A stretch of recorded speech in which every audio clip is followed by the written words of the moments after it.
ये नारे, ये बयानों के जरिए दी जा रही बद्दुआएं किसके लिए? आज कहने में कोई गुरेज नहीं करूंगी उस प्रधानमंत्री के लिए जिसे करोड़ों करोड़ों लोग दुआ दे रहे हैं, जिसे 11 साल में 28 देश अपने सर्वोच्च सम्मान से नवाज चुके हैं। 28 देश, मजाक है? किसी भी देश से आप कुछ भी ले लेंगे और उसका सर्वोच्च सम्मान ले लेंगे। उस प्रधानमंत्री के लिए इस तरह की बद्दुआएं जिसने विदेश में भारत की साख को मजबूत किया है। इस वक्त जब मैं आपसे बात कर रही हूं, देश में पहली बार नक्सल के अभिशाप से मुक्त होने की खबर आने वाली है। मार्च 2026 ये डेडलाइन रखी गई और उसके बाद एक नक्सली हिंदुस्तान की सरजमी पर नहीं होगा। क्यों नहीं हो पाया ये 70 साल पहले? जम्मू कश्मीर को 370 से मुक्ति दी गई, क्यों नहीं हो पाया ये 70 साल पहले या 70 सालों में?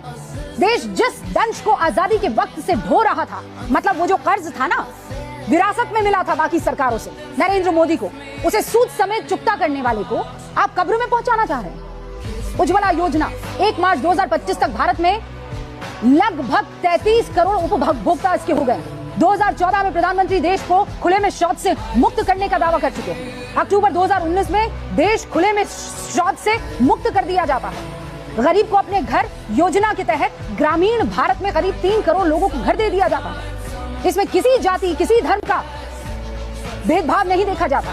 सालों से लटके राम मंदिर का भव्य निर्माण हो जाता है। पीएम मोदी के कार्यकाल में भारत चौथे नंबर की अर्थव्यवस्था बन जाता है। मोदी के नेतृत्व का लोहा दुनिया ने तब भी माना जब कोविड नियंत्रण से बाहर हो चुका।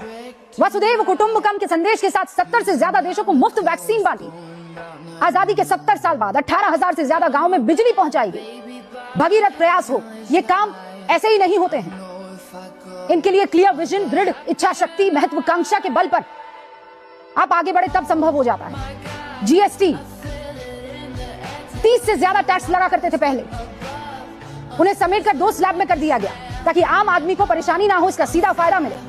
उस आदमी की आप कब्र खोदना चाहते हैं, उसका किडनैप करवाना चाहते हैं कि वो किसी तरह मर जाए, किसी तरह किडनैप हो जाए, किसी तरह उसके साथ कोई अनहोनी हो जाए।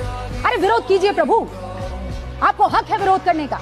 नीतियों का विरोध कीजिए, पूछिए कड़े सवाल, लेकिन किसी शख्स से ऐसी क्या नफरत कि उसकी माँ को आप जन्नत से निकाल लाते हैं और आप अजीबोगरीब वीडियो बनाने लगते हैं, नारेबाजी करने लगते हैं। कब्र खुदेगी जैसी घटिया सोच के साथ नारेबाजी करना, ये कौन बर्दाश्त करेगा?